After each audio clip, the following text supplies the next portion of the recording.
안녕하세요 여러분. 오늘은 최근 화제인 중국의 전승절 퍼레이드를 중심으로 한 이야기를 해보려 합니다.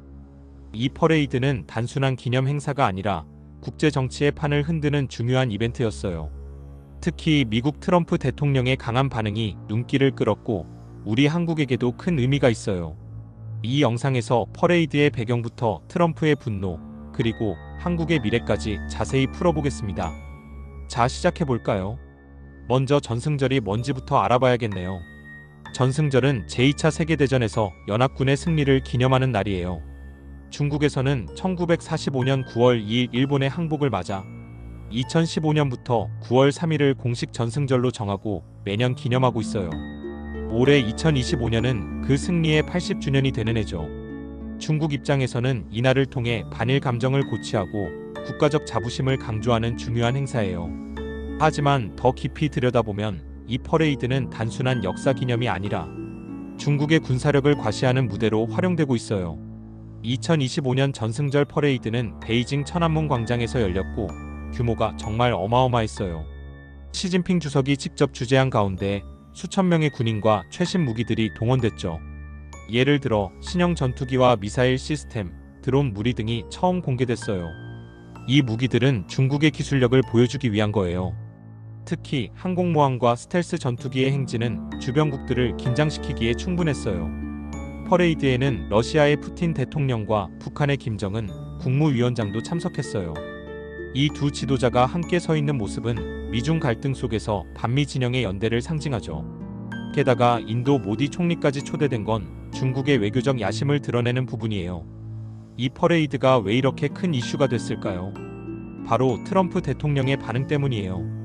트럼프는 퍼레이드를 지켜본 후 매우 인상적이었다고 말했지만 그 속에 숨겨진 분노가 느껴졌어요. 그는 백악관에서 기자들에게 이렇게 말했어요. 이 퍼레이드는 아름다운 의식이었지만 미국의 공로가 언급되지 않은 게 이상하다고요. 제2차 세계대전에서 미국이 가장 큰 역할을 했는데 중국이 그걸 무시한 게 마음에 들지 않았던 거예요.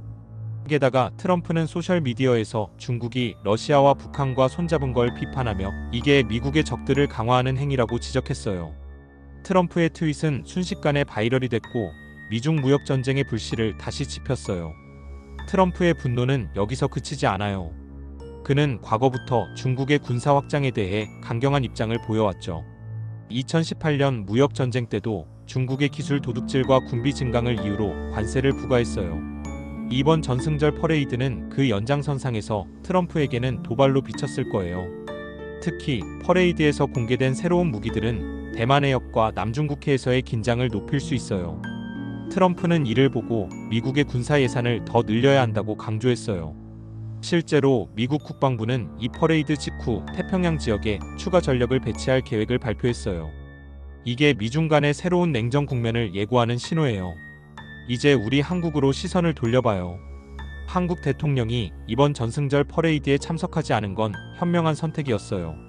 만약 참석했다면 한미동맹에 금이 갈 수 있었을 테니까요. 트럼프는 한국을 미국의 중요한 동맹국으로 보고 있지만 중국과의 관계를 너무 가까이 하면 불편해할 거예요. 실제로 트럼프 행정부 시절 한국은 사드 배치로 중국과 마찰을 빚었죠. 이번 전승절 퍼레이드 후 트럼프는 한국에 대해 더 강한 안보 협력을 요구할 가능성이 커요. 예를 들어 한미연합훈련을 확대하거나 대북 제재를 강화하라는 압박이 올 수 있어요.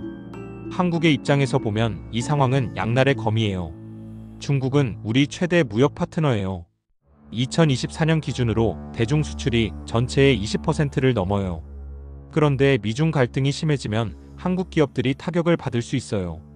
삼성이나 현대 같은 회사들이 중국 시장에 의존하고 있잖아요. 반대로 미국과의 동맹을 강화하면 기술 이전과 투자 유치에 유리하지만 북한 문제에서 더 많은 책임을 져야 해요. 김정은이 전승절 퍼레이드에 참석한 건 북한의 미사일 개발을 중국이 묵인하는 신호일 수 있어요. 한국은 이 균형을 잘 맞춰야 해요. 더 넓게 보면 이 전승절 퍼레이드는 글로벌 지정학의 변화를 보여줘요. 제2차 세계대전 후 미국 중심의 국제 질서가 흔들리고 있어요. 중국은 1대1로 프로젝트와 함께 아시아 영향력을 확대하고 있고 러시아와 북한은 그에 동조해요. 트럼프의 반응은 미국의 리더십을 재확인하려는 시도예요. 하지만 트럼프 스타일대로 직설적이라 국제사회의 반발을 살 수도 있어요. 예를 들어 유럽 국가들은 미중 갈등에 휘말리기 싫어해요. 한국도 이 틈바구니에서 중립적인 역할을 모색해야 할 거예요. 역사적으로 전승절을 돌아보면 2015년 첫 퍼레이드 때도 오바마 행정부가 비판했어요. 그때는 중국이 항공모함을 처음 공개했죠. 10년 만에 규모가 더 커진 건 중국 경제의 성장과 맞물려 있어요.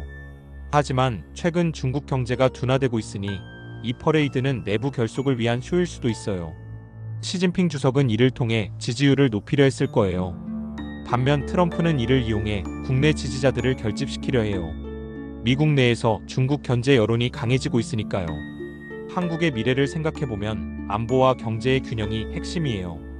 정부는 미국과의 FTA 재협상을 준비해야 하고 동시에 중국과의 공급망 다각화를 추진해야 해요. 북한 핵 문제도 더 복잡해질 수 있어요. 전승절 퍼레이드에서 김정은이 웃으며 서 있는 모습은 불안감을 주죠. 국제사회는 유엔 제재를 강화해야 하지만 중국의 거부권 때문에 쉽지 않아요. 한국은 쿼드나 AUKUS 같은 다자 안보 프레임워크에 더 적극적으로 참여하는 게 좋을 거예요. 마지막으로 이 전승절 퍼레이드가 우리에게 주는 교훈은요. 세계는 점점 더 연결되어 있지만 갈등도 깊어지고 있어요. 개인적으로는 뉴스를 통해 이런 변화를 주시하는 게 중요하다고 생각해요. 여러분은 이 전승절 퍼레이드에 대해 어떻게 보시나요? 댓글로 의견 공유해주세요. 다음 영상에서 또 만나요. 구독과 좋아요 부탁드려요.